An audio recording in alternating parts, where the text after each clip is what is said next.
Welcome, sleepless spirit. I'm your storyteller tonight, here to guide you gently into the shadows of slumber, where dreams take over and worries fade away. Before we begin, don't forget to like this video and subscribe for more bedtime tales, whispered just for you. Let me know in the comments, where in the world are you watching from, and what time is it as you listen tonight? And if there's a story you've been longing to hear, something spooky, something comforting, tell me. I'm always listening. Now, tuck yourself in. Let the darkness wrap around you like a warm blanket. It's time to let go and drift into the story. I've been a long-haul truck driver for almost 20 years, traveling through endless highways, desolate back roads, and the center of every town. Most nights are quiet, just the sound of the engine and a few other truckers conversing on the CB, exchanging news or the odd ghost story. I've heard many stories over the years, but it wasn't until one fateful night on Highway 54 that I encountered something that would forever alter my life. It began like any other run I've ever had. After a long day of driving, I was exhausted but determined to reach my destination by dawn. As the sun sank below the horizon, the sky darkened quickly and the first chill of the night set in. I had made decent time, hauling a load of electronics from California to Denver. It was late October, and the cab was filled with crisp autumn air as I drove through the Sierra Nevada mountains. The leaves were vivid shades of orange and red, but the beauty of it all felt distant, like I was living in a postcard rather than the real thing.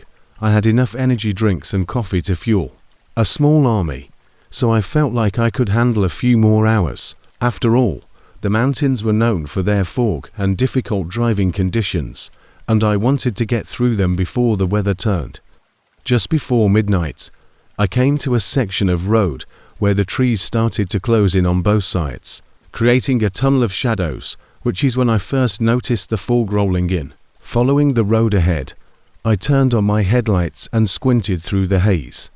It seemed like the fog was wrapping itself around my truck like a shroud, and as I concentrated on the road, my heart rate increased.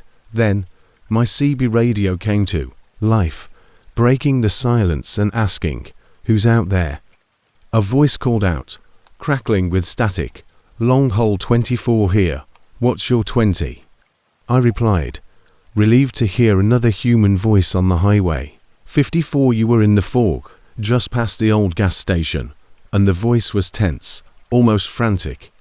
"Yeah, I'm just coming up on it," I replied, looking at my GPS, which shows that it's getting pretty thick.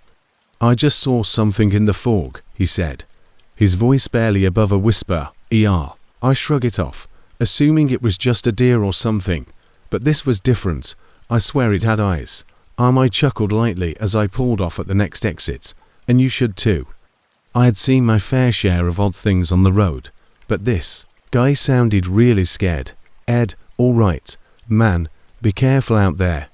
I continued down the highway, the fog getting thicker by the mile, the trees turning into blurry shapes that loomed like specters in the dark, and I felt more and more alone as the outside world vanished into a chasm of swirling grey. Suddenly, my headlights illuminated something ahead. A figure appeared in the middle of the road, and as I squinted to see what it was, my heart fell. I slammed on the brakes, causing my tires to screech. I skittered to a stop inches from the figure.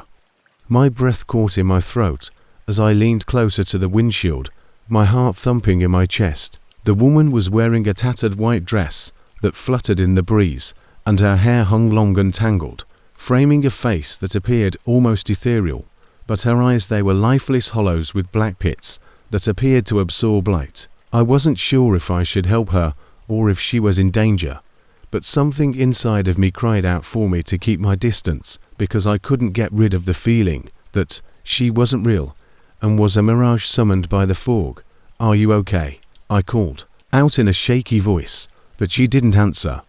Instead, she started to approach me slowly and deliberately. I felt a strong desire to drive away to avoid this weird encounter, but when she raised her hand and pointed it directly at me, my body felt frozen.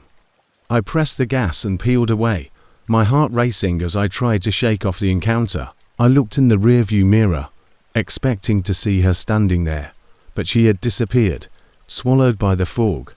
I continued driving, the voice on the CB echoing in my head. I needed to clear my head, so I turned on the radio to try to block out my thoughts with music, but as I pressed the buttons in frustration, the radio was dead static. I grabbed the microphone and said, "I'm still here. What's going on? Are you all right? Get off the highway," he yelled. "It's not safe. I can see it." It's got the transmission cut out, suddenly leaving me alone in my cab. The eerie silence pressing in on me. The voice returned over the CB, sounding more urgent than before. "Hold 24. Are you there? I think it's coming for me." I just wanted to get through this stretch and find a safe place to stop. But the more I drove, the more I felt like I was going crazy. The trees were blurring past me in the fog, and the air felt charged with an invisible presence. The dark seemed to dance just beyond my headlights, and I caught another glimpse of the woman out of the corner of my eye. She was standing by the side. The more I drove, the more frantic I felt. I wanted to think it was just fatigue playing tricks on me, but the memory of her hollow eyes haunted me. Then I saw a flicker of light ahead, the faint glow of a rest area, sign, and relief washed over me. I blinked and she was gone, a figment of my imagination, or something more sinister. As I turned into the lot, I noticed that the rest area was empty, and that the lights were flickering menacingly. I parked my rig and went outside to take a moment to collect myself. The air was clear and the silence was almost deafening. I lit a cigarette in the hopes that it would help me relax, but instead I felt more tense, and the hairs on the back of my neck pricked. I turned to look at the trees at the lot's edge and saw the woman again. Her eyes glinted like obsidian as she stood among the shadows, watching me, and I felt a chill run down my spine. "Hey," I shouted, my voice echoing in the stillness. "What do you want?" She didn't answer, so she stepped forward, the fog enveloping her like a veil. I staggered back, my heart racing, as I fumbled for my phone, but the screen was dead, no signal, just a black void. Panic struck me as I turned to my truck in a desperate attempt to get away, but before I could move, she held up her hand and pointed at me once more, and I was paralyzed with fear. I couldn't take my eyes off her face, which seemed to change and shift in the dim light. The longer I stared, the more I felt like I was being drawn in, like I was in a trance, until my CB crackled again, breaking the spell. "Long haul 24, come in. You need to leave." I blinked, and the voice snapped me back to reality. "I'm here. I'm at the rest area. What's going on?" Before I could react, the voice yelled, "She's not what she seems. Get back in your truck and leave. Now." Her movements were fluid and unnatural, and I turned and ran toward my rig, my heart pounding. I could hear her footsteps behind me, which were swift and silent. I jumped into the cab and slammed the door shut, fumbling with the ignition. Panic hit me as I tried to start the engine. Come on, I muttered, looking in the mirror. When I finally succeeded in turning the engine over, I could see her in the rearview mirror standing motionless, watching me vanish into the night. The rumble of the diesel filled the air as I pressed the gas pedal, feeling the truck lurch forward. As I tore out of the parking lot, the tires screeching on the asphalt as I sped down the highway, the fear subsided a little, but it was replaced by a growing sense of urgency that I couldn't stop now, that I had to after what seemed like hours. I finally spotted another rest area ahead, a real one with a few flickering lights and the silhouettes of other trucks. I pushed the truck harder, feeling the speedometer climb as I drove deeper into the fog. The outside world became a blur, the darkness swallowing everything around me, but the sense of dread never left as it clung to me like a shroud whispering in the back of my mind. The lot was mostly empty, with only a few other trucks and a few drivers milling around. I approached a group of truckers standing by the building, their faces drawn and exhausted, and asked in a strained voice, "Hey, have you guys seen anything strange out here?" They exchanged glances, desperate for some sort of human connection. Perhaps talking to someone would help me shake off the feeling of paranoia that had settled over me as I parked. I scowled as he said, "There's a legend about this stretch of road. People have seen things out there. The woman in white is said to lure drivers into the fog, and once you're in you can't escape." One of them, an older man with a scruffy beard, nodded slowly. "You're not the first to mention it. That fog has a way of messing with your mind." I didn't want to believe it, but the fear I felt was all too real. "What happens to them?" I asked my voice. He looked back toward the road with a serious expression, saying, "You're lucky to have gotten away." I backed away from the group, my mind racing, and I felt sick with the weight of their words on my chest. I just wanted to leave, and as I got back into my truck, I couldn't get rid of the feeling that they were never the same, just hollow shells of who they used to be. As the night wore on, I kept my eyes fixed on the road in an attempt to divert my attention from the thoughts racing in my head, but the shadows seemed to dance in the corners of my vision, and the fog crept back in, encircling me like a snake. I started the engine and pulled back onto the highway, determined to put as much distance between me and that damned fog as possible. But deep down I knew the truth. I wasn't free. Whatever was out there was still lurking, waiting for the right moment to strike. My heart was racing as I turned to look, but the fog made it difficult to see the silhouette. I leaned closer to try to make out the figure, but just as I thought I could breathe again, I saw something in the rearview mirror, another truck behind me, its headlights piercing the darkness. Just like before, I slammed on the brakes, panicking as I struggled to regain control. But it wasn't just the woman there. As I struggled to start the engine again, the shadows pressed closer, their whispers rising in a cacophony that filled the air, and I screamed, my voice echoing in the cab, "Help us, join us, don't leave." I was trapped, surrounded by their voices, my heart pounding in my chest as I fought to escape, my hands shaking as I fumbled with the keys, and I could see more figures, shadows moving in the fog, their forms indistinct and meaning. I could see them now, darting through the mist, their forms indistinct and meaning, circling my truck like predators closing in on their prey. Then, just when I thought it was over, the headlights of the truck behind me flickered, briefly illuminating the figures. I saw their faces, hollow eyes, gaunt features, mouths stretched into eerie smiles. They weren't just shadows, they were lost souls caught between worlds.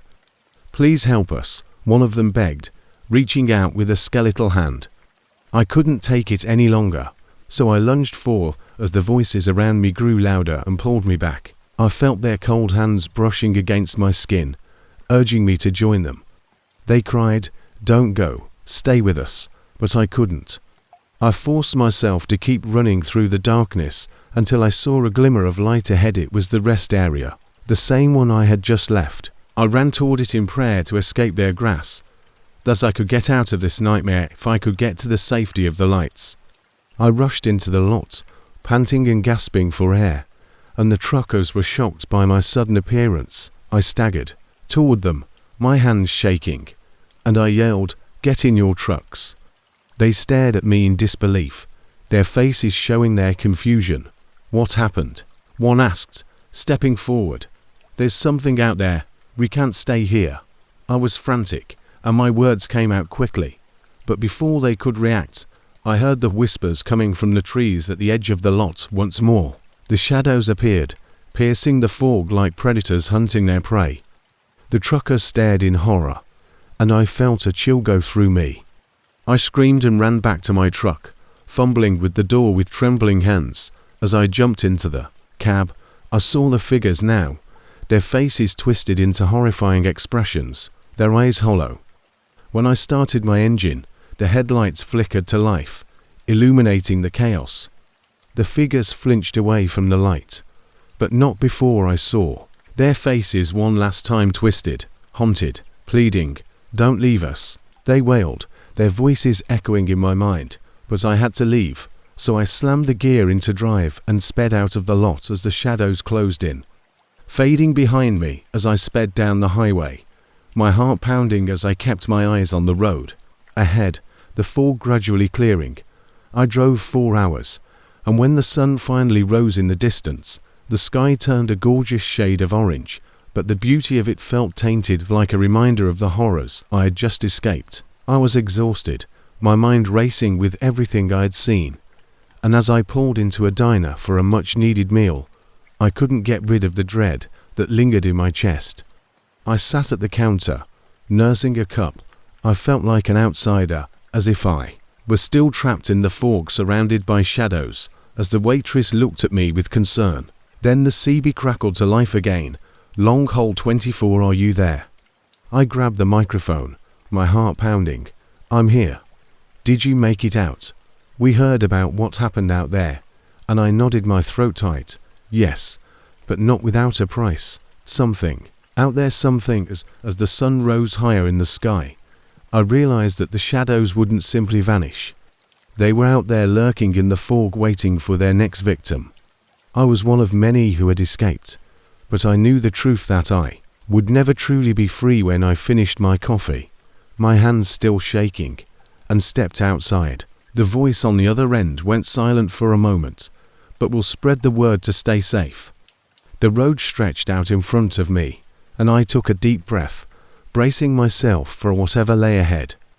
The world was vast, full of endless highways and hidden dangers, but I knew how to keep moving, so I drove on, keeping my eyes on the road and my heart heavy with the weight of the shadows that would always follow me because, in the end, the road would lead me back to safety. My name is Jake Miller, and I have been a long-haul truck driver for more than 15 years. During that time, I have seen my share of odd sights and encountered many fascinating people on the American highways, but nothing could have prepared me for what happened one fateful night in the middle of nowhere in the heart of Texas. It was a chilly October evening, and I was transporting a full load of electronics from Los Angeles to Dallas. It never really ends. It just takes you further into the music darkness. I decided to pull over and take a quick break when I noticed a rest area a few miles ahead because it was almost empty and only one other truck was parked under the flickering fluorescent lights. The highway was lonely, lit only by my truck's headlights and the occasional flip-earing of stars overhead. After a long day on the road, I felt the fatigue settle in the hum of the engine, and the rhythmic thumping of the tires on the asphalt had a lulling effect that made it difficult to keep my eyes open. Its cab was dark and appeared to be deserted. I parked my rig and went outside to stretch my legs while taking in the surroundings. The air was clear with a hint of rain coming, and the silence was almost deafening. I headed to the bathroom in the hopes that a splash of cold water would help me wake up. On my way back to my truck, I saw a woman standing by the other rig. She was wearing a long, tattered coat, and her hair hung down, and I was unsure whether or not to approach her because of the unsettling silence and the dim lighting. I called out, trying to sound friendly, "Are you okay?" And she turned slowly to face me. Her eyes were wide and vacant, almost as if she were in a trance. "I'm lost," she said softly, her voice barely above a whisper. "Can you help me?" I took a step closer, but something in her said I'm lost. I was hesitant because of her demeanor. "Where are you trying to go?" I asked, keeping my distance. "I don't know," she replied. "Maybe you should wait here. I can call for help." I tried to sound reassuring, but she exclaimed abruptly, her eyes flaring with intensity. "You don't understand. I need to go back." "He's coming for me." The hairs on the back of my neck stood on end. I asked, "Who's coming?" But before I could react, she turned and ran away into the darkness, vanishing into the trees that surrounded Ed's rest area. I stood there dumbfounded, my mind racing with questions about whether I should have followed her. Her expression changed to one of deep fear, and I didn't know what to do. I wanted to help, but something felt wrong with the way she spoke, the fear in her eyes like a scene straight out of a horror movie. "I can't stay here," she said, her voice trembling. Should I have called the police? A deeper instinct told me to stay away, because the last thing I wanted was to become involved in whatever strange situation she was in. To shake off the uneasiness, I got back into my truck and decided to call it a night, because I needed to get some rest if I was going to make it to Dallas on time. I closed my eyes and leaned back in the hopes that sleep would come quickly. Just as I was falling asleep, the CB radio crackled to life, and I shot upright, my heart racing. Was rough and full of static. "What's your 20?" I asked, rubbing my eyes, as I was passing through the old rest area off Highway 287.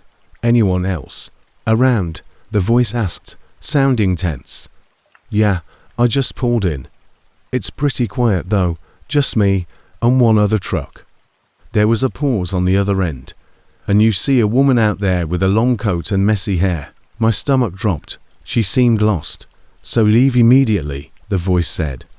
I had not given much thought to the stories of the supernatural that truckers love to share, but now that I was standing in the dim light of the rest area, I felt a wave of fear wash over me and decided it was time to leave. "There, they say she's not just a lost traveler, something bad happened to her." "What do you mean?" I asked, feeling a cold sweat break out on my forehead. "People say she lures drivers into the woods and they never come back, just disappear," he said. "I'm heading out now, you should too." As I started the car and drove away, I noticed the woman standing at the edge of the trees, watching me go. My heart raced, and I forced myself to concentrate on the road ahead, the highway stretching out in front of me, but the uneasy feeling persisted. I turned on the radio in search of something to distract me from the encounter, and as I drove, I replayed the events in my mind, wondering if I should have done more to help her. But the voice hours went by, and I was on a dark, lonely stretch of road when the rain started to fall, causing a thick fog to cover everything around me. I slowed down, holding onto the wheel as visibility decreased, the headlights barely penetrating the mist, and the world outside turned to a grey blur. Suddenly, the radio crackled again, "Long Hole 37, and the same voice as before came in, frantic. "And now you're still out there?" "Yes, I am here. I am here." I tried to calm myself and said, "Good, listen. That woman isn't what she seems to be. They say she's looking for someone to take with her." I shivered and looked around anxiously when I saw her.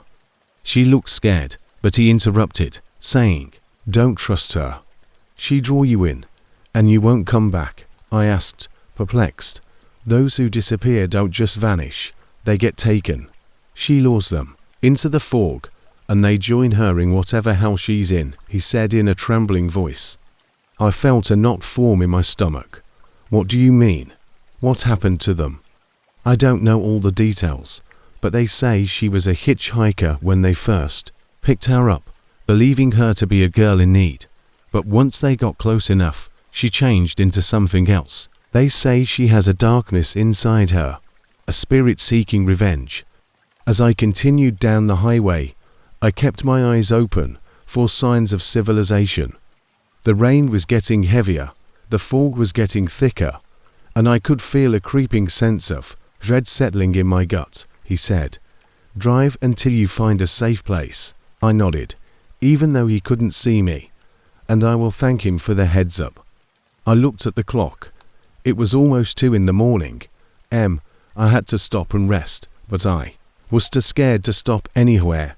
Suddenly, I saw something on the side of the road with my headlights. I squinted to see what it was, and my heart fell when I saw that it was the woman once more, standing there in the rain with her coat soaked and clinging to her body. She looked even more eerie than before, and for a brief moment I felt a pull to stop. "No, Jake, don't do it," I whispered to myself, holding on to the wheel more tightly and pressing the gas pedal down. But the woman stepped into the road, her eyes locking onto mine. She cried, her voice full of desperation, "I need help. I can't find my way home." I fought the urge to stop. "I can't help you," and I trembled as I shouted back, "Get away from the road." She took a step forward, her face twisted in agony. "You don't understand, he's coming for me." I drove for what seemed like hours, the road stretching endlessly ahead, my mind racing with fear and confusion as I sped past her, my heart racing, and I dared not turn around for fear of what I might see. The woman's face haunted me, and I couldn't get rid of the feeling that she was still out there, lurking in the shadows. And then, just when I thought I might escape, my radio crackled again. Long hole 37. Are you there? You need to listen. My stomach dropped when I heard the voice say, "There's been an accident up ahead," with urgency in his tone. They say that woman appeared in the road, just like you described, and drivers swerved to avoid her. And that's when the chaos started. "Ed, you have to get off the road," he warned. "No," I yelled, my heart pounding. I looked around, feeling the oppressive fog closing in the rain, which was now hammering down on the windshield. I pressed the accelerator, and the truck rumbled forward, but I could feel the woman lurking just beyond the fog. "Please God, let me make it," I whispered under my breath. "Can't stop. She find me. You have to. There's a diner a few miles ahead. Get there and you'll be safe. But you need to hurry," he urged. I slammed the brakes as I pulled into the parking lot, skidding to a stop. And as soon as the engine died, I leapt out and ran toward the entrance. The warmth that surrounded me was fleeting, though, as the diner was almost completely deserted, save for a few truckers drinking coffee and a waitress who was looking at me curiously. I hurried to the counter, gasping for air, wondering if I was safe, and looked around the room for the woman. The waitress gave me a perplexed look. "You okay, hun?" I spotted a woman on the street and told her that my heart was racing. "She's out there, and I need to know that I'm safe."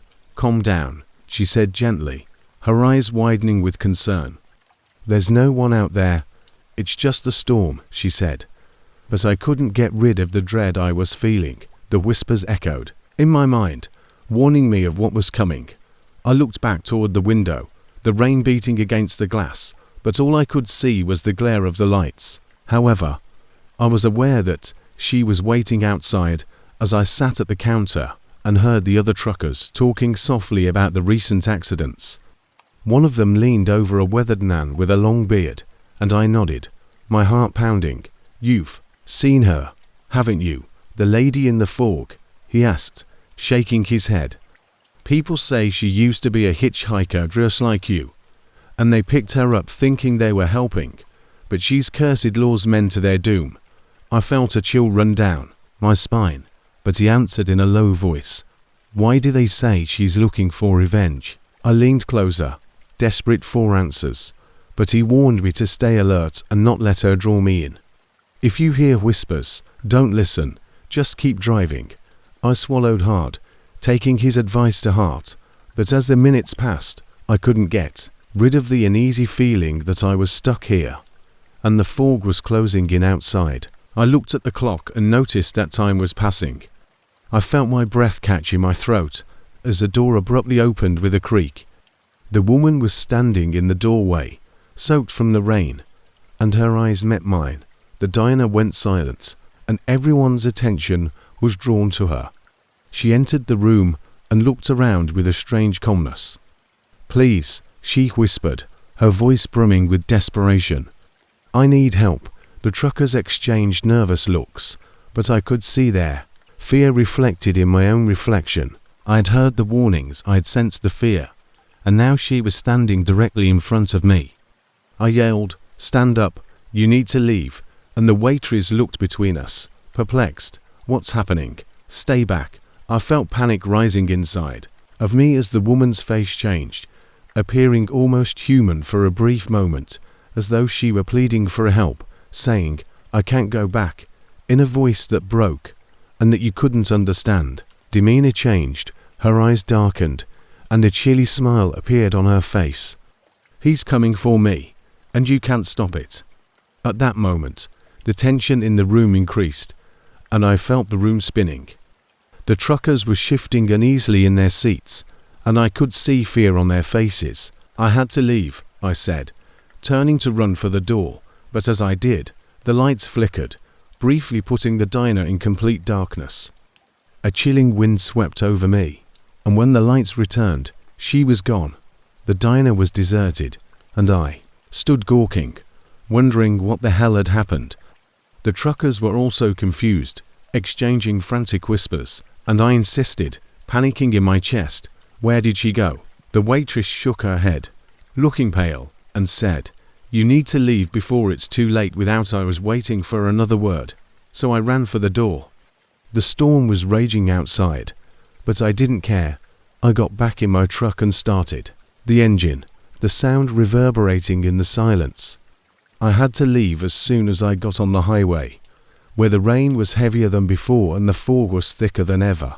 My heart was pounding as I drove through the darkness, not knowing where I was going, and I could still feel her presence waiting for her opportunity to strike. Hours went by, and I drove 4 days, lost in my thoughts, and just when I thought I was finally breathing, the radio came back to life. "Long Hole 37, are you there?" It was the same voice, sounding more panicked than before. "And I'm here," I replied, my heart pounding. "Did you see her?" he asked in a panicked voice. "Did she get to you?" "Yes, she was at the diner, and I thought I had lost her, but I'm not sure if she's still pursuing me." I heard the whispers calling out to me from the shadows once more, distant but clear. "Help us, join us," I screamed, my voice cracking. "Leave me alone." But the whispers grew louder, wrapping themselves around me like a vice, and I felt a presence in the cab with me chilling my bones. "You have to keep moving, don't let her in." But even as he spoke, I felt the air shift around me. The fog thickened and the darkness closed in. I pressed down on the accelerator, speeding down the highway as the fog engulfed me. The road stretched ahead, but the darkness felt insurmountable. I didn't know how much longer I could last, how long I could keep running. My mind's pleading, desperate expression twisted into a smile as the shadows closed in. "Don't go," the voices echoed. "Stay with us." I fought back tears, gripping the wheel tighter as I struggled to push them away. I parked my truck and staggered out of the truck stop, desperate for a place to regroup. The cold air hit me like a slap, and I didn't care who was around me. I just needed to breathe. The neon lights flickered, creating eerie shadows on the walls, and the place was empty except for a few weary truckers and a drowsy cashier behind the counter. I approached the cashier, breathless, wondering if it was safe to be there. He looked up, his eyes narrowing, and I said, "Okay, man, I saw her in the fog. I need to know she's out there." His voice was shaking, and he scowled as he looked out the window. Just the rain was falling, but I could feel the presence of the whispers calling me from the shadows. I wanted to scream to warn everyone, but I knew they wouldn't understand, so I begged them to take it easy. I needed to find a way out because I could still feel her watching me from just beyond the walls, waiting for me to let my guard down. I stumbled to the bathroom, splashing water on my face in an attempt to get rid of the fear. But as I looked into the mirror, I caught a glimpse of something behind me. My heart was racing, so I turned away, but there was nothing there. There was nothing there. Darkness. I grabbed my phone and left the bathroom, wanting to call someone to help me, but as I looked at the screen, it flickered and died, and I cursed under my breath. Panic struck again. Jake. And I turned to see the man from the diner, the one with the beard, calling out to me from behind me. His face was pale, and he urged me to leave. I felt my heart sink. "What do you mean?" "Don't let her in.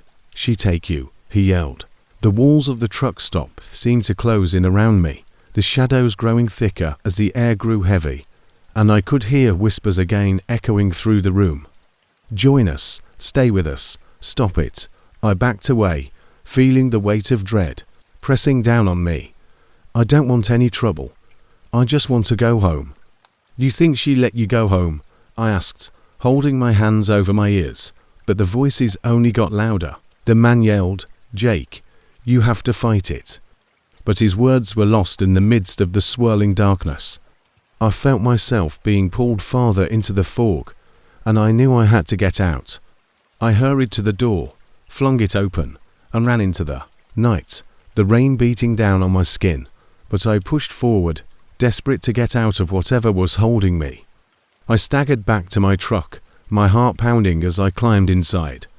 The fog closed in around me again, but this time I wouldn't let it hold me captive. I pushed down on the accelerator and barreled down the road, the truck roaring through the night. But as I drove, the whispers followed, taunting me from the darkness. "You can't escape. You're one of us now." "No," I screamed, gripping the wheel tighter. "I won't listen to you." With every ounce of strength, I fought against the fog. I trembled as I fumbled with the keys, trembled, and refused to let her win. The highway stretched before me, but the weight of the fog felt oppressive. Eventually, I saw lights in the distance, a town called the Beacon of Hope, and I drove toward it, my heart racing as I frantically sought salvation. As I arrived at the town's outskirts, I saw other trucks parked along the road, and the reassuring glow of streetlights cut through the darkness. I pulled into a gas station, skidded to a stop, and jumped out, calling for help. When I stood there panting, I could still hear the whispers, still feel her presence lurking in the shadows, and I could still feel her presence lurking in the shadows. The clerk inside looked at me, his eyes wide with confusion. "What's wrong?" "She's out there, the woman in the fog, and I can't let her take me." I gasped, panicked, and clawed at my chest, but the clerk just shook his head, concern flooding his face. "You can't run forever. You belong to us." The clerk said softly, "You need to calm down. I'll call someone to help." He reached for the phone, but before he could dial, the lights flickered, sending the room into darkness once more. When the lights came back on, the clerk was gone, the gas station was deserted, and I was left standing there with my heart pounding. I staggered back, fear crashing over me like a wave, but the darkness closed in, and I could hear her voice soft and enticing. I felt the weight of dread sink in as I sped down the road, the fog thickening around me like a shroud, and I felt her presence lurking just beyond the darkness, waiting for the moment I would falter. "You can't hide forever" came to me with a rush of adrenaline. I ran out of the gas station and back to my truck, climbed inside, and locked the doors. I felt like I had to keep moving. I couldn't let her win. As I drove into the night, I made a promise to myself that I would never allow the darkness to take me. No matter what, I would find a way to escape the whispers of the music night. I've been a long-haul truck driver for more than 10 years, traveling North America's highways like a second skin, and I've seen all the empty sections of road. The night I encountered the darkness that lingers just off the pavement was late September, and I was traveling my usual route along Highway 66, a stretch of road known for its desolate beauty. According to some ghostly legends, the sun was setting, casting a golden hue across the horizon, and I felt the familiar tingle of excitement that comes with diners full of characters from every walk of life. However, nothing prepared me for the night that changed everything. Originates from the open road ahead. My truck, an old Freightliner with 100,000 miles on it, hummed beneath me, and the radio played softly in the background as twilight came down. I pulled into a small rest area, the kind that frequently feels like a portal to nowhere. I needed to stretch my legs and quickly eat something from the cooler in the cab. As I stepped out, I noticed the eerie stillness that prevailed. The air was heavy with tension, as if nature itself was holding its breath. The rest area was deserted except for a few scattered picnic tables and a faded sign alerting travelers to be on guard. I brushed off the uneasiness that was starting to creep up my spine and went to the picnic table, bringing out a sandwich and a thermos of coffee.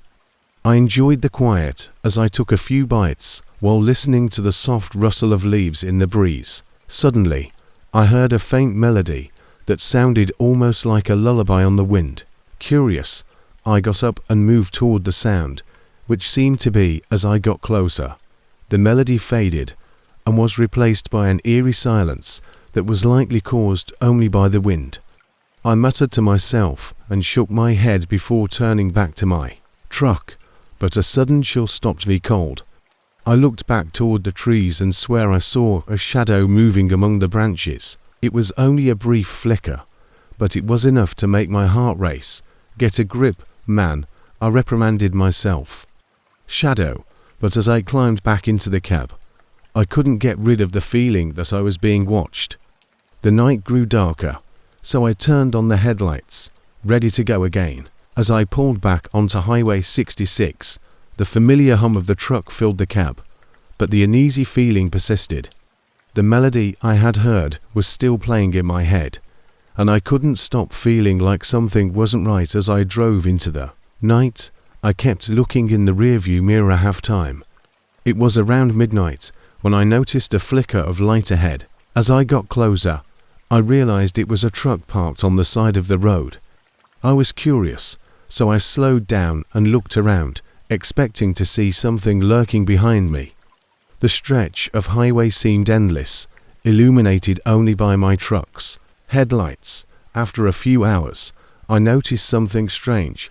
The road felt eerily quiet, with no cars or sounds of civilization, just the monotonous rumble of my engine and the soft whir of the tires against the pavement. A middle-aged man with a scruffy beard and a haunted expression pulled up next to it. He was sitting slumped over the steering wheel, apparently lost in thought. I honked the horn to startle him out of his daze. He looked up, his eyes wide, and I could see the fear etched on his face. "You okay?" I asked, my voice tinged with concern. He nodded slowly, but I could tell something was wrong. He just needed a break, he said in a shaky voice. "You're not going to believe me, but when I was parked, I saw a woman who was as pale as death standing in the middle of the road. I thought I was seeing things, but she disappeared." I laughed nervously, dismissing his words as a wild tale. "Are you sure it wasn't just fatigue playing tricks on you?" He shook his head vehemently. "Something out here, what do you mean?" I asked, curiosity overriding my caution. "There's a ghost," he whispered, looking around nervously as if afraid it would hear me. The air grew tense as I said, "I've been driving this route 4 years and never heard about any ghosts." I tried to sound more skeptic than shaken, but he said, "Just be careful, okay? Not the first time I've seen her, ma'am. She's been haunting this stretch of Highway 66 4 years. They say she was a truck driver who was killed in an accident and is now searching for a lost soul." Voice trembling, "If you see her, don't stop, just keep driving." I nodded in an attempt to dispel the uneasiness. "Thanks for the heads up. Drive safely." I then put the car in gear and pulled away, taking one last look in my rearview mirror. He was still staring at me, his eyes haunted by the darkness as the night wore on, and I couldn't get rid of the man's warning. The road stretched on forever in front of me, and I felt the weight of loneliness pressing down about an hour later. I was startled out of my reverie when my headlights caught something on the side of the road. My heart raced as I squinted into the darkness and saw a woman wearing a flowing white dress with hair cascading around her shoulders. The shadow felt alive, and every flicker of light ignited my imagination. I found myself listening intently to the night's sounds, half expecting to hear that haunting lullaby again. She turned to face me, her eyes wide, and hollow helped me. She whispered her voice, carrying on the wind like a haunting melody, and I couldn't move a part of me that wanted to move. The sight made me feel as though I was waiting for something. I felt the weight of dread settle in my stomach, and instinct kicked in. I slammed on the brakes, but something pulled at me, a strange compulsion to stop. I hesitated, torn between curiosity and fear. Drive away to avoid the terrifying vision in front of me, but at the same time, I felt a strong need to know what you wanted. I finally managed to ask, my voice shaking, "I'm lost," and she said, "I need to find my way home." Suddenly, images of a car accident with screeching tires and the distinct sound of glass breaking filled my mind. My heart raced when I realized that this was the ghost the trucker had warned me about, and why you was driving late at night when she said.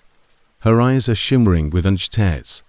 I lost control and crashed and no one found me. I died. Here in this spot, I can't find peace. Panic was starting to set in because I can't leave until someone helps me. She responded, stepping closer. You're the first to see me in years. Please, I need you. A cold shiver ran down my spine as I felt her gaze piercing through me. What happened to you? I asked, my voice barely above a whisper. How can I help you? I asked, desperate to break the spell she had cast over me. Help me find my body, she whispered, her voice getting fainter. I need you to remember me to tell my story. Before I could reply, she stepped back into the shadows, her figure disappearing into the night. The haunting melody came back to me, echoing in my head as I tried to process what had just happened. I was left alone on the deserted highway, overcome with fear. I felt her presence lurking just beyond my vision for the next few miles. I looked in the rearview mirror, half expecting to see her again, but the road was empty, and the only sound was the sound of her cries for help, the hollow eyes that seemed to pierce my soul, and the whispers of her sorrow echoing in my mind. I started the engine and drove on, but I couldn't get rid of the feeling that she was still with me. The road started to twist and turn, and I found myself driving farther into the night. I pulled over at another rest area, my hands shaking as I tried to gather my thoughts, and got out of the truck in a desperate attempt to get some fresh air, but the cold air sent a shiver down my spine. As I stood outside, staring into the darkness, I heard the faint melody again, more insistent this time. The hum of the tires against the pavement served as a constant reminder of the night's bizarre events. As I ventured into the darkness, the air grew heavier, and the trees loomed menacingly overhead. The melody seemed to guide me, drawing me deeper into the woods until I stumbled upon a clearing in the middle of which stood a small rusted car, half buried in the underbrush. My heart sank as the memories flooded back: the accident, the woman, and the screams that echoed through the night. I cautiously approached the vehicle, feeling an overwhelming sense of dread. It shrouded me like a shrouding me, drawing me closer to the trees lining the rest area. Against my better judgment, wash over me. The car's paint was faded and chipped, and as I looked inside, I felt sick to my stomach. There, tangled in the wreckage, were the remains of a life, ripped clothing, and battered personal belongings strewn about like forgotten dreams. Then, I noticed a delicate bracelet shining in the dark, the same one the woman had worn. The realization hit me like a lightning bolt, and I staggered back, gasping for air. This was your car. As if in reaction, the air around me changed, and I felt her presence enveloping me. Thank you, she whispered, gentle caressing me. I realized the weight of her sorrow and the burden of her unresolved business. I had helped her find peace, and in doing so, I had released myself from the haunting hold of the past. As dawn broke, illuminating the trees with a golden glow, I turned to for the first time in a long time. I felt a sense of peace as I drove away from Highway 66. I knew I had faced something truly terrifying that could have broken me, but as the haunting melody faded into the distance and was replaced by the peaceful sounds of the waking world, I felt lighter, as if a great weight had been lifted from my shoulders. I got back into my truck, the engine roaring to life as I pulled away from the clearing, the road stretching out before me. As the sun rose, casting a warm glow over the asphalt, I couldn't help but smile, knowing that I had changed the life of a lost soul. The road was long, and I still had miles to go, but I would carry her story with me, a testament to the souls that linger in the shadows waiting for someone to hear their plea. The open road beckoned, and I was prepared to embrace whatever lay ahead, bearing the memory of the haunting. It was a cold October evening, and I was transporting a load of fresh produce from California to Chicago. The air was dense with fog, and I thought I had seen it all: strange encounters at gas stations, late-night diners with strange customers, and stretches of desolate highway that could send shivers down anyone's spine. But nothing could prepare me for the night that would change everything. Melody in my heart, music forever. I decided to stop at a rest area around midnight, in hopes of getting a quick bite and stretching my legs as I drove along Route 66, the faint glow of my headlights illuminating the winding road ahead. The headlights cut through the thick fog, and the place was eerily quiet, the kind of quiet that makes your skin crawl. As I got out of the truck, I noticed an old Peterbilt that felt like an extension of my own body vibrating with the hum of the engine. Broken windows and peeling paint on a dilapidated building at the edge of the rest area. But something about it drew me in. I ignored my uneasy feeling and went toward the building. The floor creaked beneath my boots, the air was stale, and the walls were covered in graffiti from previous visitors. I shined my flashlight around, half expecting to see someone hiding in the shadows, but all I heard was the faint drip of water. I was about to leave when I noticed, out of the corner of my eye, a figure standing at the far end of the building. My heart raced as I squinted into the shadows, and I saw a woman standing there with her clothes tattered and her hair disheveled. She looked lost, and her eyes were wide with fear. I called out, my voice echoing in the emptiness, but she didn't answer. Instead, she just stood there, staring at something I couldn't see. "Hey, it's okay. Do you need help?" In the end, she stepped forward, and I can't find my way home, she said, her voice shaking. "Where do you live?" I asked, taking a cautious step toward her. "I don't know," she whispered. "I'm driving." And then everything went dark. "I don't know. I can't remember." She looked down, her eyes filled with sorrow. "Please help me," she said. I wasn't sure what to do. Part of me wanted to run, but the other part of me felt compelled to help. Before I could react, a low growl reverberated through the air, sending chills down my spine. "All right, let's get you out of here. Come on." I heard a loud crash behind me as I turned to leave, and when I spun around, I saw the woman standing, motionless, her eyes wide and terrified. "Don't go," she screamed, her voice echoing in the empty building. "What's wrong? They're coming for me," she said, pointing toward the darkness behind me. My heart was pounding as I grabbed her hand and tried to guide her back toward the entrance, but she gasped and pulled away as I turned around. I looked back, but there was nothing there, just shadows stretching along the walls. I felt the overwhelming urge to run, but I couldn't leave her. "What do you mean? Who's coming?" She took a shaky step toward me, her face twisted in fear. The shadows won't let me go. The air grew heavy with dread, and I could feel the darkness closing in around me. I asked, my voice barely above a whisper, "Who will take me?" She said, "What are you talking about?" "We need to go." "No, they'll take you too." Her eyes darted around the room. "They're angry. They want revenge." I felt a chill go through me as I realized she wasn't just scared, but terrified. Before I could say anything more, a cold breeze blew through the building, causing the old windows to rattle and the shadows to seem to grow darker, twisting and swirling around us. I remembered the stories I had heard about this stretch of highway, the accidents and the disappearances, but I had always written them off as urban legends. "We must leave," I yelled, grabbing her hand once more, but she hesitated, her eyes wide with fear, and I couldn't leave. The spirits are trapped just like me, and I was losing patience. "Listen to me. We can't stay here.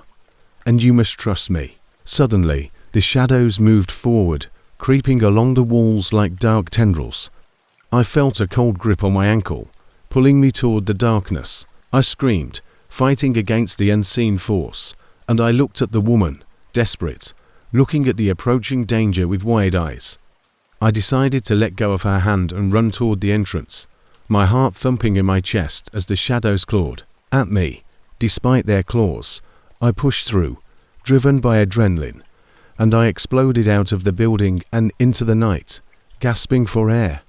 I looked back, expecting to see the woman at my heels, but she was still inside, her silhouette framed by the doorway. She screamed, her voice breaking, and I ran. I yelled in desperation, but before she could move, the shadows swept forward, engulfing her in darkness. I felt a wave of terror sweep over me as I turned and ran toward my truck, my heart pounding. With fear, I jumped inside, slamming the door behind me, fumbling with the keys, my hands shaking, and the engine roared to life. I left the rest area behind and left the parking lot. I looked in the rearview mirror, but all I saw was darkness. I drove 4 miles, the road going on forever. I had always prided myself on being tough on anything the road threw at me, but this time was different. I had left someone behind, and the weight of that decision gnawed at me. A few hours later, desperate for some comfort, I finally pulled into a truck stop. The fear from that night clung to me like a second skin, and I couldn't get the image of the woman's terrified face and her cries for help out of my head. I ordered a cup of coffee and sat in the booth in the corner, trying to process everything. The diner was packed with truck drivers and travelers, but the memory of the woman haunted me. Had I made the right decision? I heard a soft whisper that sent shivers down my spine. I turned to see an elderly man sitting at the counter. His eyes locked onto me, and he said, "You should have helped her." I scowled and felt a knot form in my stomach. "What do you mean?" He leaned closer. His eyes had a knowing look. The spirits in those woods are restless and never forget. I felt my heart race. "What are you talking about?" "People come and go, but they're always watching. If you leave someone behind, they won't forgive you." Panic struck me when I remembered the woman's terrified expression and the shadows that had engulfed her. I was afraid, but fear doesn't absolve. I had thought I was free, but the truth was just waiting to claim me. As I finished my coffee, I couldn't get rid of the feeling that something was watching me. I looked over my shoulder, half expecting to see the woman standing there, her hollow eyes filled with sorrow. "You're connected. Now they'll find you," the old man replied, his gaze piercing through me. I felt the blood drain from my face as his words sank in.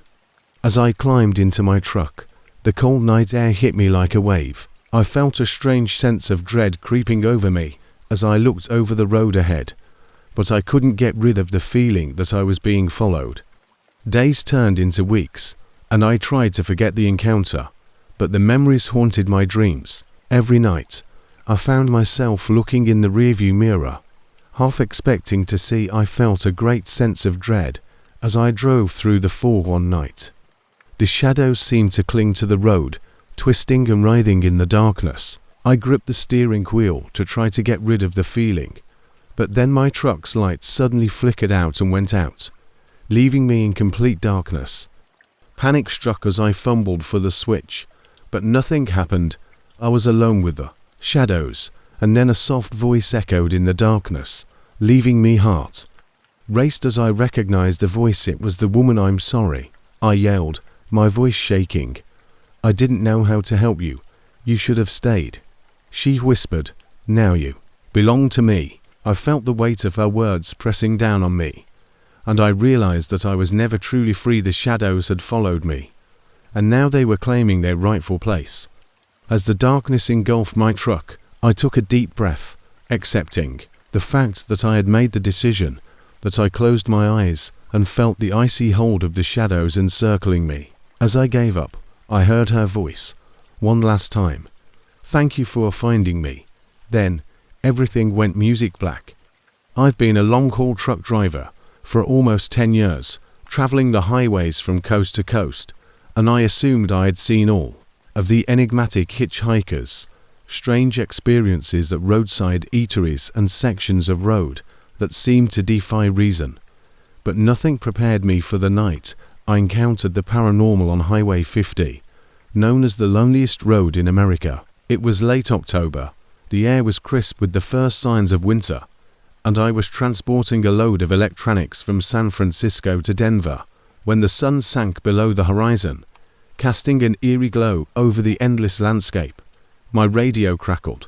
With static, I pulled into a dilapidated rest stop that appeared to have been deserted for a long time. The flickering lights created odd shadows, and I felt an unexplainable chill run down my spine. I decided to stretch my legs in the hopes of getting rid of the fatigue, before hitting the road again.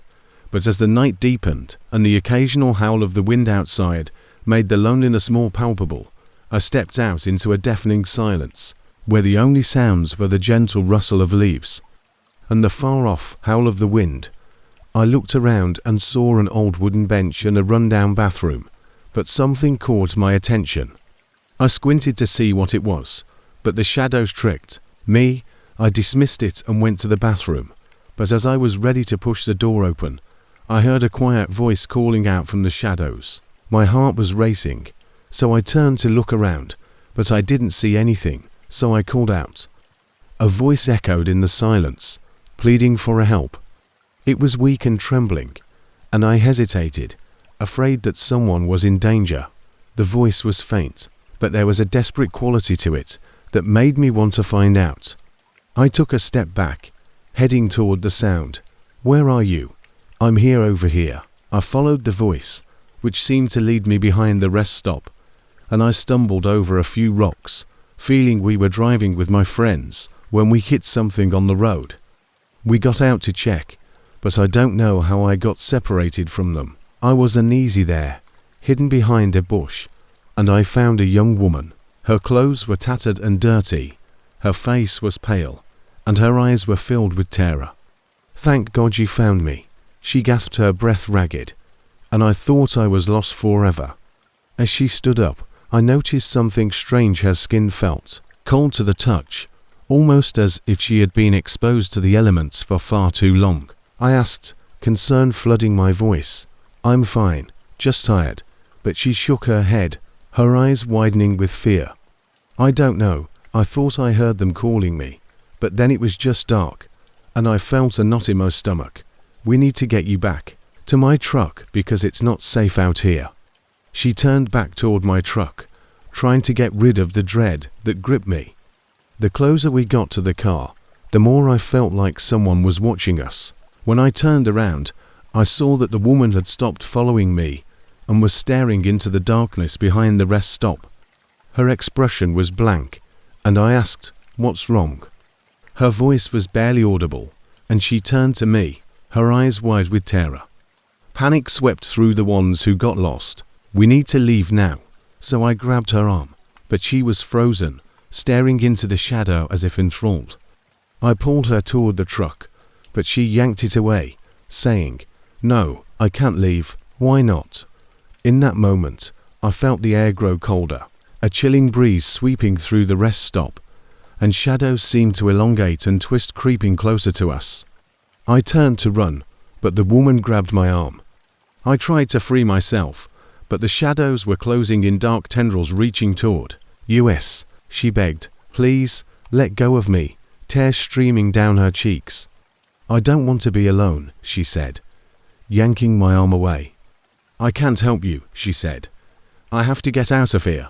As I ran toward my truck, I heard her voice fading, calling out for help, desperation evident in every syllable. I fumbled for the keys. When the door finally opened, my hands were shaking. I jumped inside, slammed it shut, and locked the doors.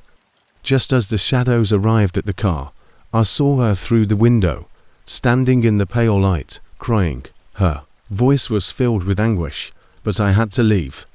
I started the engine and peeled out of the rest stop, causing the tires to screech against the pavement. I didn't turn around, afraid to see if the shadows had taken her or if she was still there. The road lay ahead.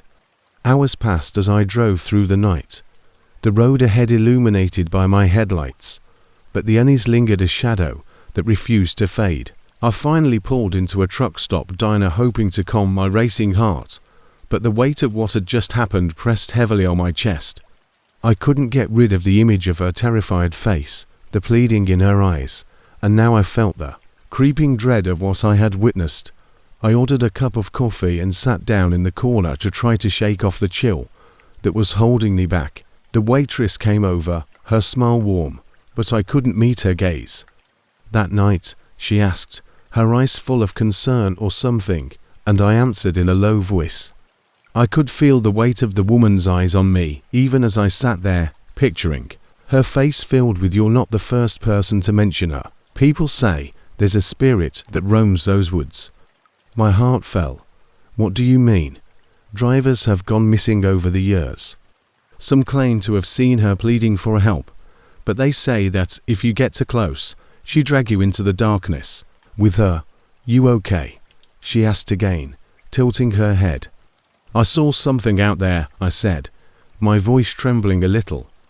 The waitress scowled and looked around the diner. Her voice was low, and I felt bad about leaving her there. I was afraid that I had sealed my fate, and I asked, barely raising my voice above a whisper, "What happens to those who get taken?" "Some people say they disappear without a trace, while others say they return, but they're never the same." She shook her head, and I felt a cold sweat appear on my forehead. "Is there any way to help her?" she said. "The only way is to confront the spirits in those woods." I sat back with the weight of my decisions bearing down on me. I had left her behind, but now I felt a strong desire to return and face whatever it was that haunted that rest. "Stop. Where did you see her?" I asked, my heart thumping. "About 15 miles down Highway 50. The waitress replied cautiously, "But it's not a safe place to be at night." I left the diner, my mind racing, knowing I had to return. Couldn't just leave her to the shadows, so I got back in my truck and turned on the engine. My determination grew stronger as I drove back toward the rest stop, and as I got closer, the fog rolled in thick, making it difficult for me to see. I pulled into the parking lot, and as I got out, I could feel the darkness weighing heavily on my heart. I went toward the restroom, my flashlight piercing the darkness, and I said, "Hello," my voice echoing against I heard a soft sobbing sound and turned to see the woman from before standing in the same spot with tears streaming down her face. She whispered in a trembling voice, "You came back," and I said, stepping closer, "What do you need?" The silence answered me thick and oppressive, sending a chill down my spine as I stepped behind the others to stop the shadows closing in around. "Emmy, I'm here to help you. They won't let me go," she said, her eyes wide with fear. "You have to help me break free," she said, looking over her shoulder as if she thought they were listening. "I feel the darkness swirling around us, the air thickening with malevolence." "I'll help you, I promised," she said, her voice barely above a whisper. "What do I have to do?" "Look at them and show them you're not afraid." I swallowed hard, my heart pounding in my chest. I felt a chill go up my spine as the shadows started to swirl around us, coalescing into dark figures that loomed in the distance. As they approached, their forms changed and writhed in the darkness, so I urged my voice to remain steady despite the fear that was running through me. The woman took my hand, her grip icy but comforting, and as the shadows surrounded us, I concentrated on their forms in an attempt to muster courage. "I'm not afraid of you." I felt the woman's grip tighten as I stood my ground, saying, "You can't have her. She deserves to be free with that." The shadows paused, their forms flickering as if confused, and I pushed forward against the overwhelming sense of dread. The shadows recoiled, whispering in a language I couldn't understand. The shadows surged forward, engulfing us in darkness. I felt the cold grip of despair wrapping around me, but I refused to give up. "No, you couldn't have us at that moment."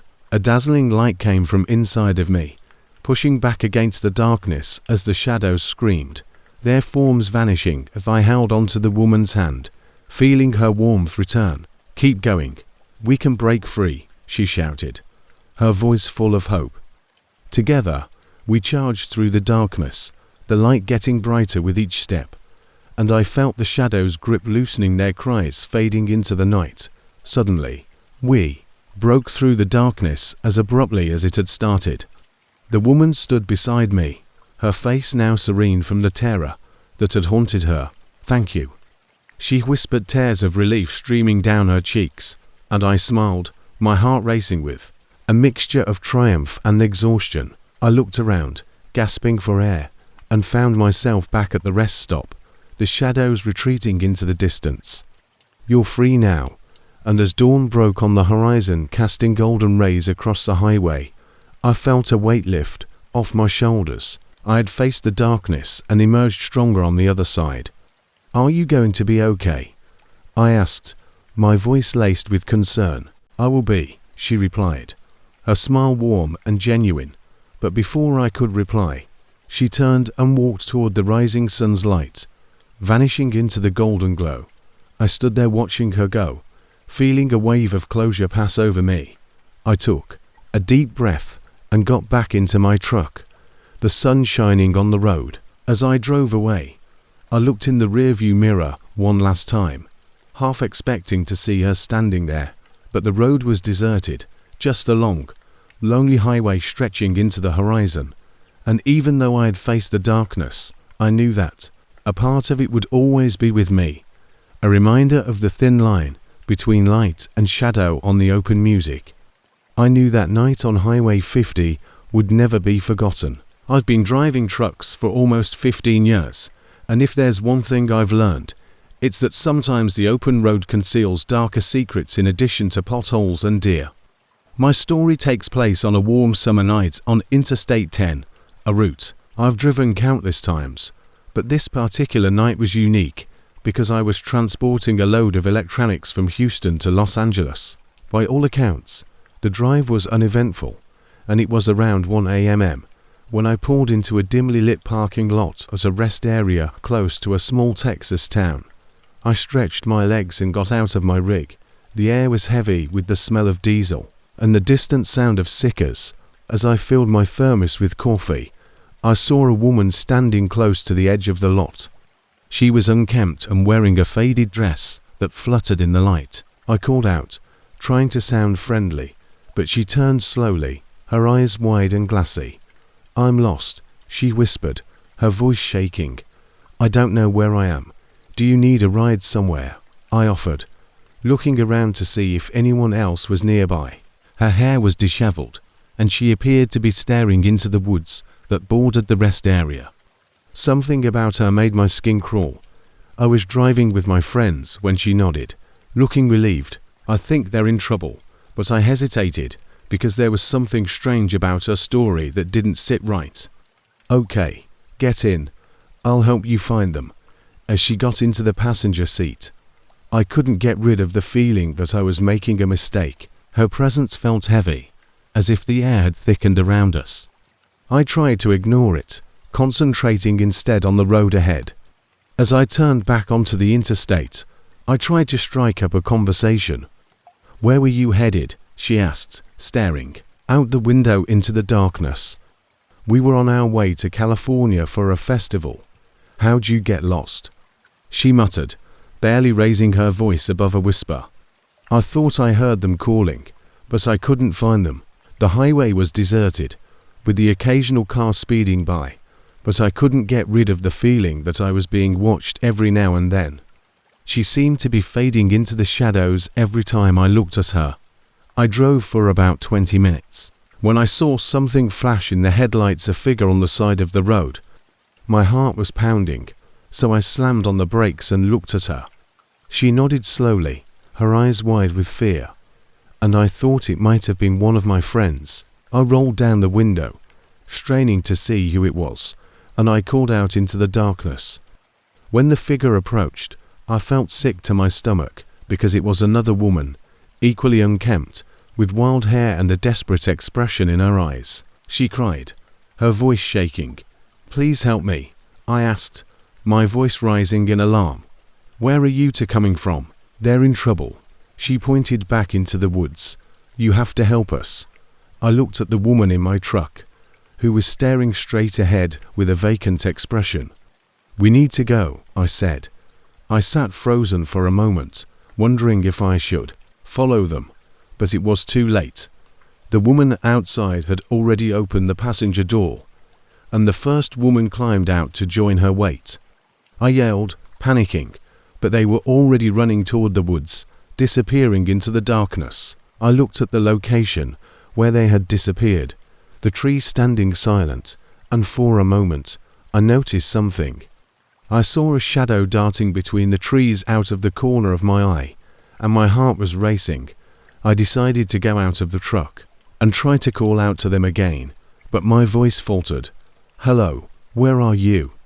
was all I heard, and I felt a wave of dread come over me. I was completely alone at this point, and I hesitantly walked toward the woods, my instinct telling me to turn around. But my curiosity won out, so I looked into the darkness to see if there were any shapes or signs of movement. Then, out of nowhere, I heard a faint whisper that was barely audible help us that reverberated through the trees, sending shivers down my spine. I couldn't tell if it was coming from the women or something else entirely. I trembled as I called out, "Hello, help us, come find us." Against my better judgment, I continued into the woods, my heart pounding with each rustle of the leaves. Then once more, but all I heard was that eerie whisper drawing me farther into the shadows. Then I stumbled over a rock or a root and fell to the ground, the damp earth cold against my skin. As I looked up, I noticed something moving in the shadows, something twisted and dark. I scrambled back to my feet and shouted, "Who's there?" Then I saw two figures standing at the edge of the trees, their eyes glowing in the darkness. Both women were there. My heart pounded as I retreated, realizing that I was dealing with something far more sinister than just lost souls. With adrenaline rushing through my veins, I leapt into the driver's seat, slammed the door shut, unlocked it. My hands trembled as I fumbled for the keys. Their expressions were vacant, their smiles too wide, and their voices blending into one. "It's safer here." The two women were standing at the edge of the trees, their expressions still twisted, but now they were surrounded by shadows that seemed to pulse and are as if alive. I drove faster than I had ever driven before, the highway stretching endlessly in front of me, and I could still hear the echo of their whispers and the haunting call to join them. I prayed they would start the engine, and it roared to life, and I peeled out of the rest area, sending gravel flying behind me as I sped down the highway. An hour later, I finally felt somewhat safe when I pulled into a truck stop. My heart was still racing when I got out of the truck, and the cool night air grounded me as I entered the diner. I couldn't get rid of the feeling that I was being watched, so I sat down in a booth with my hands still shaking and ordered a cup of coffee. The waitress gave me a worried look, but I couldn't bring myself to tell her what had happened, because I knew I would never drive that section of Interstate 10 by myself again. I can't help but wonder about those women and the whispers who beckoned me into the darkness. They haunt my dreams, and I frequently find myself looking in the rearview mirror half expecting to see them there waiting for me to join them again. Music. Open roads can be beautiful, but they can also harbor darkness that waits patiently for unsuspecting souls. Sometimes the shadows on the highway are not just figments of your imagination. They are a warning. My name is Jim, and I have been a long-haul truck driver for more than 15 years. I have driven thousands of miles across the United States, but nothing could have prepared me for what happened on that fateful night on Highway 61. It was late September, and I was transporting a load of electronics from Chicago to New Orleans. The weather was unusually warm for fall, and the air was humid. As I drove, the sun dipped below the horizon, painting the sky with hues. The farther south I drove, the more remote the scenery became. At that point, I noticed a flickering light in the distance, almost like a firefly dancing in the shadows. I had about 3 hours left on my route, and I was eager to get to my destination. As I cruised down the highway, I passed by stretches of darkened fields and occasional clumps of trees that seemed to reach for the sky. Curiosity got the better of me, and I made the decision I decided to look into it. I turned off the highway onto a narrow gravel road that led into the woods. As I went farther, the trees surrounded me, their branches twisting like gnarled fingers. I saw an old rusted truck with peeling and chipped paint parked by the side of the road. At first, I thought it was abandoned, but as I got closer, I could see a woman leaning against it. Her hair was tangled. She looked up as I got closer, her eyes wide and vacant. "Hey, are you all right?" I called as I got out of my cab, but she didn't answer right away. Instead, she just stared at me, a strange smile creeping across her face. "I'm lost," she finally said, her voice barely above a whisper. "Where are you trying to go?" I asked, feeling both uneasy and concerned as I tried to find my way home. "Can you help me?" Against my better judgment, made me feel obligated to assist her. "Sure, get in. I'll give you a ride back to the highway," I said, pointing to my truck as she got into the passenger seat. I couldn't get rid of the sensation that something was wrong. Her skin was pale, almost translucent, and she appeared to be shivering despite the warm air. I decided to start a conversation to defuse the situation, so I asked, "What's your name?" Lucy replied, her voice distant as she looked out the window. As we drove back onto the highway, the atmosphere inside the truck felt heavy, almost suffocating. The radio crackled to life, playing a haunting melody that echoed through the cab. "You must be cold. Are you sure you're all right?" "I'm fine," I asked, trying to engage her in conversation, but she responded that she was still focused on the passing trees I was just passing through. I quickly turned it off, feeling the weight of after a few minutes of silence. Lucy turned to face Emmy. "Do you believe in spirits?" she asked, her eyes glinting in the darkness. "Spirits?" I replied, giving her a quick glance before turning back to the road. "I don't really know why, but I think I might be one," she said, her voice calm and eerie. She smiled again, but there was something unnerving about it. "You'll see. Just wait," I thought, but I persisted. "Where exactly do you live, Lucy?" she asked, pointing into the darkness at the old house by the river. I scowled because I had driven this route a lot and I knew of no houses near the highway. "What old house?" I asked, my voice laced with skepticism. "The one where I used to live," she said, in a tone that was almost wistful. "It's been abandoned 4 years." I shook my head, trying to get rid of the mounting anxiety. My skin crawled, but then the truck's headlights flickered and the engine sputtered, and I looked down at the dashboard. "Listen, Lucy, you're scaring me a little. Are you sure you're okay?" she asked, her expression changing from vacant to intense. "You need to believe me, they're coming for me." "Who's coming?" I asked, my heart racing. "Who's coming?" she whispered, her eyes glistening with fear. "Always watching. This isn't funny." Sinking, what the hell? The lights went out completely, leaving us in the dark. I slammed the brake, feeling the truck skid a little, but then the truck roared back to life, and she screamed, her voice piercing the silence. I struggled to restart the engine, panicking and clutching my chest, but it wouldn't start. I could hear a faint whispering in the air, like 1,000 voices echoing through the night. "They're here, Lucy," she said, her voice shaking. As we drove down the highway, the headlights flickered back on, and I looked at Lucy. Her face had changed.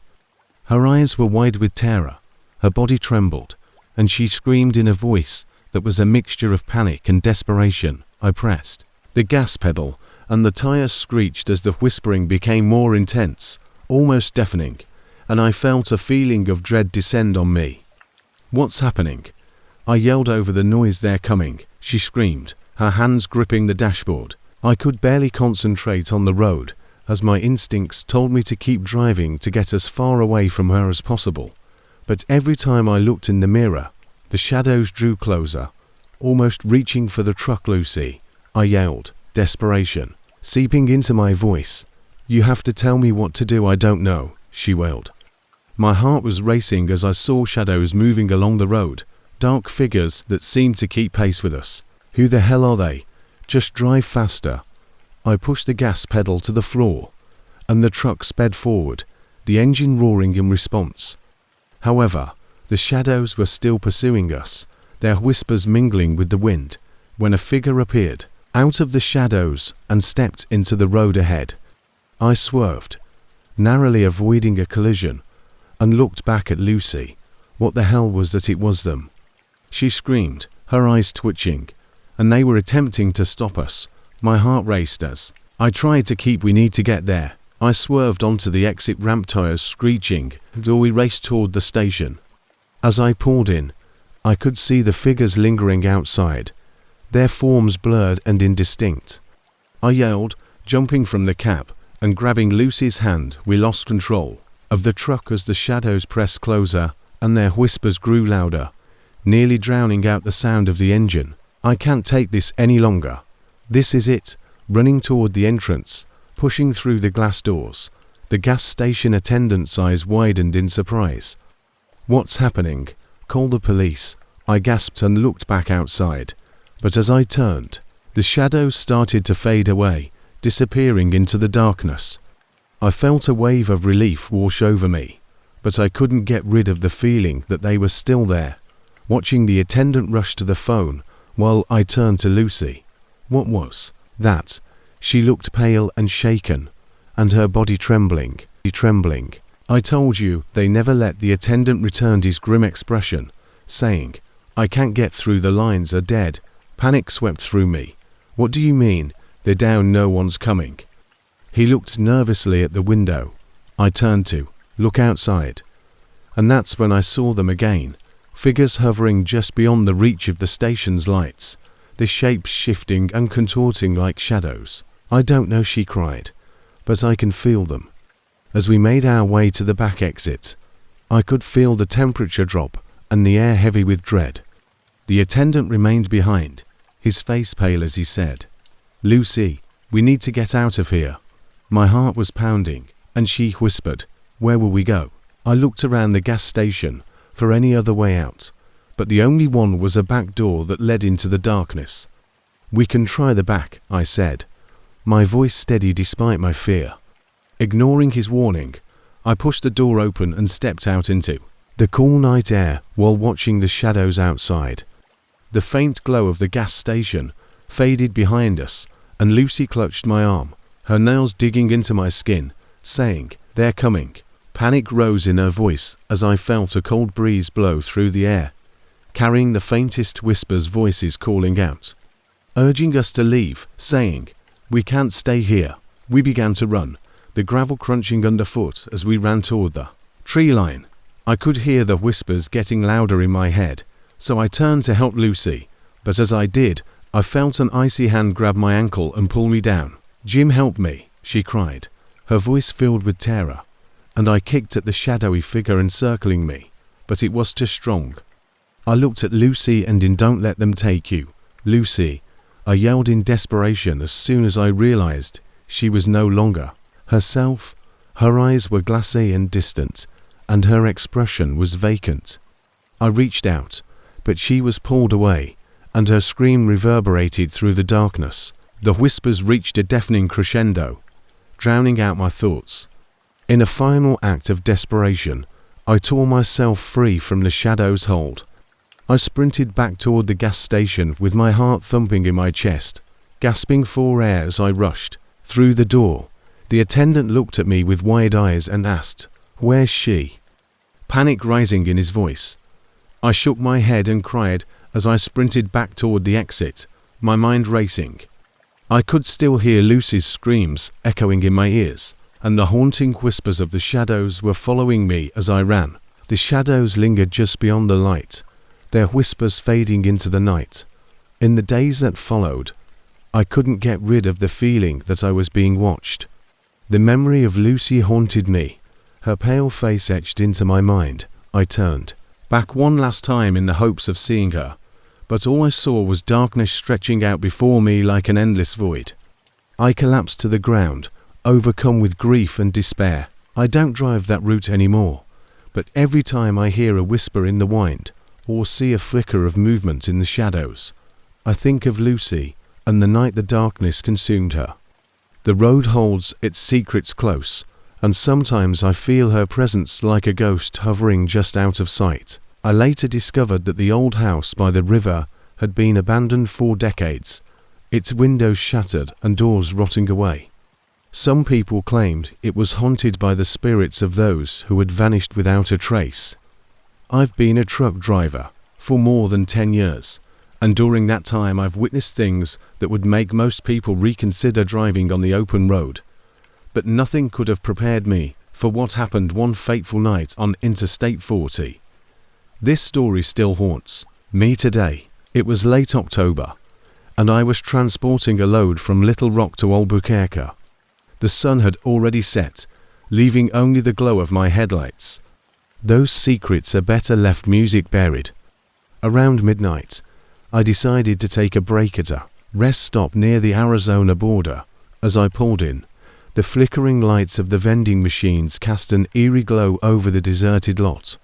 I stepped out of the cab, stretched my legs, and inhaled the cool night air. The rhythmic hum of the eng and the occasional whistle of wind through the cab made for a surreal backdrop to my thoughts. I was exhausted, but I pushed on, fueled by coffee and sheer determination. Breaking only by the distant sound of crickets, I walked to the restroom and, as I got closer, I saw an old truck parked at the far end of the lot. It appeared abandoned, with dust accumulating on the windows and weeds growing around its tires. Something about that truck felt off, as if it were watching me. I went into the restroom and splashed some cold water on my face and tried to shake off the feeling. To get rid of the exhaustion, I heard a low, mournful wail outside that seemed to reverberate through the silence. I stopped, my heart pounding, and cautiously scanned the lot when I saw a figure standing next to the old truck. She was wearing tattered clothes, her long hair hanging over her face, and she was staring at the ground with her shoulders shaking as though she were crying. I called out, trying to hide the uneasiness in my voice, "Are you okay?" Her eyes were hollow, with dark circles beneath them, and her face was one of complete despair. I looked around the empty lot, but all I could hear was the wind rustling through the trees. "What happened?" I asked, stepping closer, but I lost everything before she said, "I can't find my way back." Her voice was barely above a whisper, and something in her tone made me feel sorry for her. But my instinct cried out. A part of me wanted to help her, could picture myself in her shoes, lost and desperate, but another part of me urged me to get back in my truck and leave. I decided to offer her a ride in the hopes that she would direct me to her friends. "Where are your friends?" I asked, looking back at the old truck, which seemed even more menacing in the moonlight. "They're gone," she replied, her voice breaking. I felt a wave of unease wash over me as she carefully climbed into the passenger seat. I turned the truck back onto the highway, the headlights piercing the darkness, and the woman stared straight ahead. Her silence was unnerving. I asked, "Where were you last?" in an attempt to defuse the tension, and she replied, "I remember the road, but I can't remember how I got here." I looked at her, but she was staring at the passing trees, and something about her manner sent shivers down my spine. I tried to concentrate on the road, but after a few minutes, I noticed a flicker of movement in the rearview mirror. My heart raced as I turned to look, but all I saw was darkness stretching behind us. "Do you see anyone?" I asked, trying to keep my voice steady, but she said, "No, they're gone." They always leave a wave of dread over me. "What do you mean?" she asked, leaning closer to the window instead of responding. I turned back to the road, forcing myself to shake off the growing panic as she peered into the night. And then the radio crackled to life, breaking the silence. A voice came through, distorted and garbled. "Help lost need assistance." I felt a chill run down my spine, and I muttered, "What the hell?" as I reached to turn off the radio, but she said, "Don't you," in a sharp voice. I hesitated, my finger hovering over the dial, but against my better judgment, I left it on. The voice kept crackling in and out, sounding more desperate. "Please help us." I looked at her, and she was now looking at the radio with a strange expression on her face. "What do you want?" I asked, feeling more and more uneasy. "They're calling for me," she said, her voice barely a whisper, and, as I drove on, I noticed that the landscape was changing. The trees were getting thinner, and the highway was getting longer. Forever before us, I felt the weight of her presence, suffocating and heavy. Then, I suddenly thought, What if this woman wasn't who she seemed? Where did you say you lost your friends? I asked, trying to sound casual. Near the river. She replied, What river is that flows through the darkness? Her eyes were still fixed on the radio, and they were right there. I shivered. I tried to clear my mind by shaking my head and saying, Maybe we should turn back. This doesn't feel right. She turned to face me, her eyes narrowing, and then she reached over and grabbed my arm with an unusually strong grip. Help me find them, she demanded, her voice rising in pitch. I pulled away, panicking. I don't want to be part of this, I screamed, swerving slightly as I struggled to regain control. The radio sputtered and went silent, and I felt a sudden lurch in my stomach, if the world had changed. The trees appeared to bend and warp in my peripheral vision, and I thought I saw faces in the shadows. My blood ran cold as I stumbled through the brush branches, tearing at my skin and snagging at my clothes. Just when I thought I could no longer run, I burst into a clearing. I stopped to catch my breath, panting heavily, and then I heard it. Again the low, echoing whispers of the trees. Help us, help us. I looked over my shoulder, and to my horror, I saw her standing at the edge of the clearing, surrounded by shadows that seemed to pulse. Under the almost I turned and ran again, desperate to put as much distance between us as possible. But the whispers got louder, and I felt something pulling me toward her. Just when I thought I was going to pass out, I saw the lights of a truck stop in the distance, and my heart jumped with hope. I ran toward it, my feet pounding against the ground, and I burst through the parking lot, gasping for air. Alive, join us, she called, her voice now a haunting melody. You can't escape. The customer stared at me worriedly as I staggered into the diner and almost fell onto a booth. The waitress hurried to find out what had happened and asked, her eyes wide. I gasped, There's a woman, she's not right. I need help. But when I turned to look outside, nothing was there. The shadows danced, but no one came out. The waitress called for help, and I could feel the weight lifting even as the echo of her voice lingered in my mind. I never mentioned that night again, but I continued to drive the highways the day after. The open road is beautiful, but it can also be a place of nightmares, a lesson I learned all too well. Music. I've been driving trucks for 10 years, but one night in particular sticks out more than the others. I can't get rid of the feeling that I'm being watched, and the haunting whispers that linger in the back of my mind make me wonder what happened to that woman, if she's still out there looking for someone to join her in the darkness. The remainder of the day went as usual. I picked up a load of goods from a warehouse in Chicago and headed for a small town in the middle of nowhere in Indiana. The sun quickly set, lowering the highway into darkness, and I settled in for a long drive. The first few hours went smoothly, with the truck's rhythmic vibrations and engine hum being familiar comforts. I turned on a country music station, allowing the melodies to calm my mind as the scenery passed by, a blur of darkness. But as I came to a section of road known for, truck drivers referred to this stretch of road as Dead Man's Curve because of its eerie reputation. It was a lonely, winding road that seemed to have a life of its own. Legends claimed that many drivers had disappeared along this route, their trucks never found. I dismissed the idea, telling myself that those were only stories, but as I drove farther into the night, I noticed something. Unusual movement was detected by my headlights on the side of the road, and I saw a figure standing there. It was a woman wearing a long white dress that seemed to shimmer in the light. Her hair was falling over her shoulders, hiding her face, and she appeared lost. I slowed down, unsure whether to call for help, but she looked at the ground and remained silent. Something about her made my heart race, so I couldn't just leave her there. So I pulled over and got out of the car. Truck, are you okay? I asked, trying to speak steadily as I got closer. I could see that she was barefoot, and her feet were scratched and dirty. I'm lost, she said, her voice soft and shaky. Where are you trying to go home? Her eyes finally met mine, and they were hollow and lifeless. My stomach turned with anxiety, but I offered to give her a ride. She hesitated, looked back at the dark woods behind her, and then nodded slowly.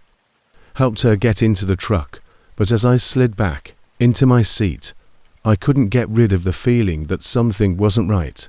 "Where are you coming from?" I asked, hoping to start a conversation, but she just wondered. She replied, "I'm trying to find my way back," with her eyes fixed on the road ahead. I looked at her, and the hair on the back of my neck stood on end. She opened her mouth to say something, but then stopped. The truck's interior felt cold, despite the night air outside, so I turned up the heat, but it didn't help. A little further down the road, I noticed that the trees seemed to close in on us. The moon was high, casting an eerie glow over everything. I asked, hoping for some guidance. "How far is it to your home?" She answered, "Just a little further," in a voice that was barely a whisper. Minutes passed in intense silence, and I could feel the weight of her gaze on me. Every time she looked straight ahead, her face was expressionless, and then the silence was broken by a static-filled voice saying, "You shouldn't be driving alone out here. It's not safe." My heart was racing, so I froze. "What did you say?" she said in a low, urgent voice. I followed her instructions, my mind racing. Outside, the shadows seemed to grow darker, and I thought I heard whispers mingling with the rustle of leaves. I turned onto a dirt road that seemed to lead nowhere, but she persuaded me to go a little further. The road became bumpier, the trees pressing in around us. She abruptly turned to face me. "Stop here," she said, pointing to a rundown cabin that had been hidden in the woods. It looked abandoned, with broken windows and a sagging roof. "This is my home," she said, pointing to it. "You can let me out now. Are you sure this is the right place?" She asked in a tone that left no room for debate. After hesitating, I nodded. "Okay, but are you sure you don't want me to call someone for you?" She said, "No, I'm fine," her eyes staring into mine. I opened the door and went outside, my heart pounding as I watched her get out of the truck. "You take care of yourself now," I called after her as she headed toward the cabin, but I couldn't get rid of the feeling that I was witnessing an unexplained event. I watched her until she reached the porch, then turned to return to my truck. Just as I was ready to get in, a loud crash sounded behind me, and I spun around to see the cabin door swing open. She then stepped back out.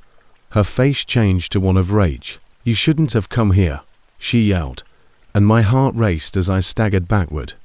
Suddenly, a group of shadowy figures emerged behind her, creeping out of the woods like wraiths. They surrounded her, their faces hidden by darkness. She screamed, and I could hear the fear in her voice. I ran back to my truck, adrenaline pumping through my veins. I frantically tried to start the engine by fumbling with the keys inside, but as soon as it roared to life, I looked back at the cabin and saw that the woman had vanished, replaced by the dark figures who now stood silently on the porch, their hollow eyes fixed on me. I slammed the gear into drive and drove away, not daring to turn around. The whispers echoed in my ears, getting louder by the mile as I drove, trying to make sense of what had just happened. Perhaps it was all in my head. One night a week later, I found myself on the same stretch of road again, the memory still fresh in my mind. I could feel the tension in the air, a sense of foreboding hanging around me as I approached Dead Man's Curve. I slowed down, half expecting to see her, but I couldn't get rid of the feeling that I was being watched. I told my fellow drivers about the woman on the road, but they all dismissed my story as the ramblings of a man who'd been driving too long. Standing there once more, but the road was deserted as it had been previously, and I still felt as though she was waiting. I passed the location where I'd picked her up and looked at the woods, where the trees appeared to be watching me with their branches swaying uncannily in the wind, when I heard a quiet, melancholy whisper that echoed through the night. "Help me, please." My heart was racing, and the voice was hauntingly familiar. Even as I sped away, I knew that the road would always remember her just as I would. The darkness may have claimed her, but I would never forget the night I picked up the lost soul. On the highway, sometimes I wonder if she's still wandering looking for a way home. I tried to listen, but the whispers faded into silence. I didn't stop driving that night, keeping my foot on the gas, racing past the memories that threatened to drown me. When I heard a soft, melancholy whisper resonating through the night, "Help me please," I froze, my heart thumping. The voice was familiar and haunting, and I tried to listen, but the whispers faded into silence. I didn't stop driving that night. I kept my foot on the gas, racing past the memories that threatened to drown me. I picked her up and looked at the woods, which seemed to be watching me, their branches swaying eerily in the wind. But even as ISP fed away, I knew that the road would always remember her, just as I would. The darkness may have claimed her, but I will never forget the night I picked up the lost soul on the highway. I've driven trucks across America for more than 10 years, but one night in particular sticks out in my memory more than the others. It was a chilly November evening, and as I drove, the loneliness weighed on me. I had my radio set to a country station, but the static made it difficult to concentrate. I looked at the dashboard clock to 47 a.m. The sun had long since set, and the lonely highway stretched out before me like an endless black ribbon, only by my headlights and the stars above.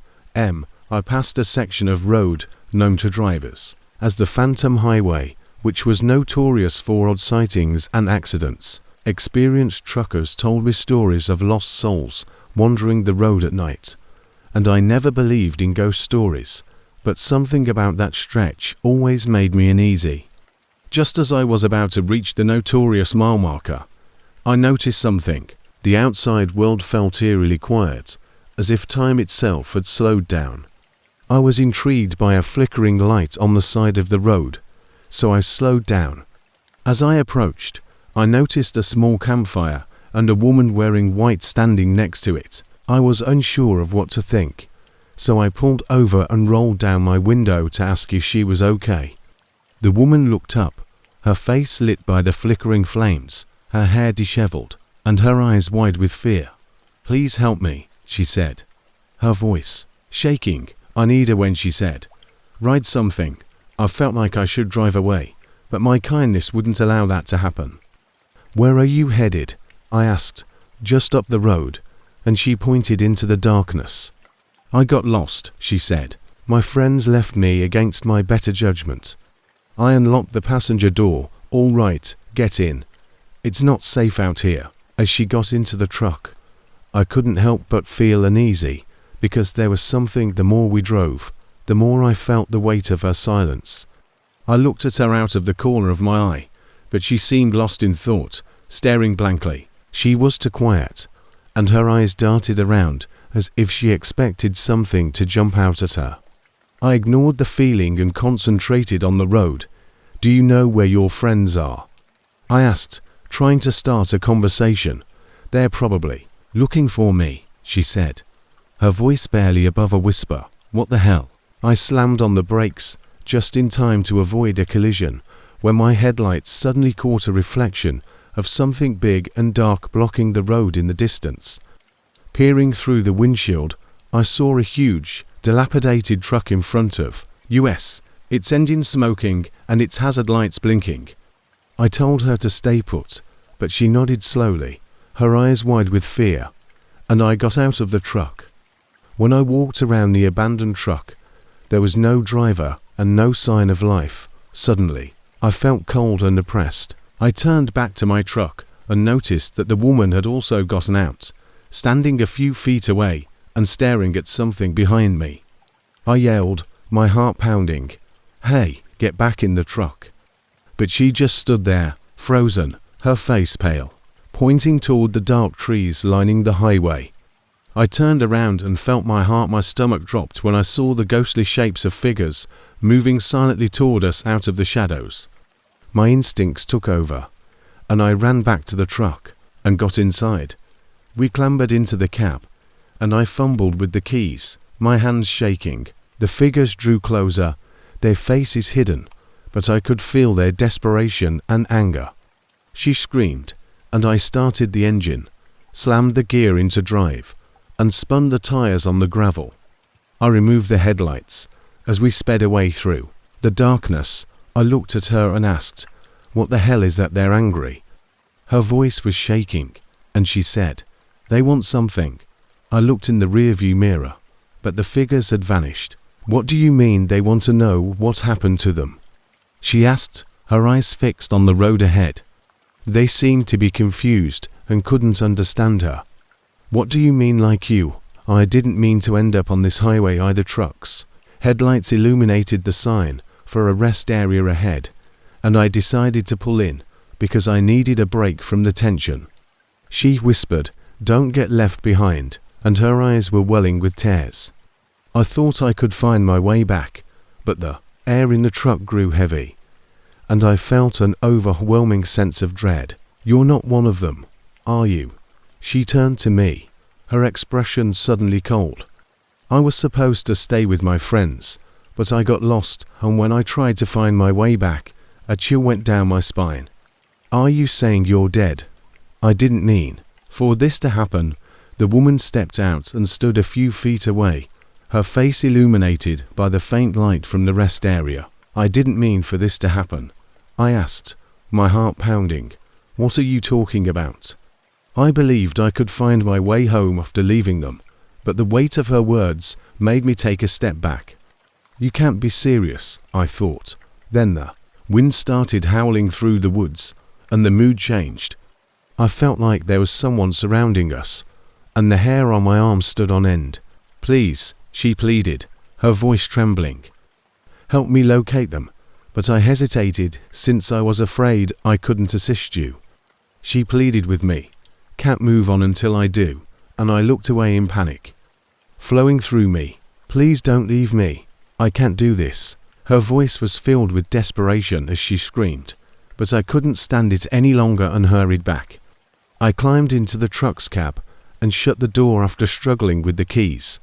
I looked back at her as the door closed, locking it securely, and she was standing there, staring.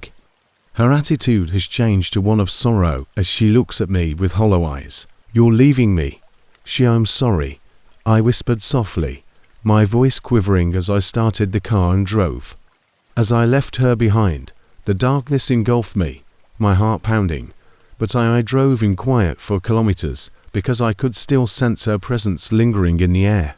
That night's haunting memory was ingrained in my thoughts, and I considered how many others have suffered the same fate, with lost souls roving the streets in quest of as dawn broke and the first rays of light appeared. They were unable to locate. As the sun began to peek over the horizon, I had to stop at a cafe to catch my but to calm myself. I went inside and ordered coffee. I sat there and did you hear two truck drivers having a talk at the counter. According to one of them, the woman on the Phantom Highway was abandoned. My heart is still longing for her friends who left her behind after all these years. As I listened, I realized that I had come across more than simply a ghost. It was a forlorn soul caught between two worlds who continued to yearn for a relationship that would allow her to. I resolved never to drive that section of road again after that day.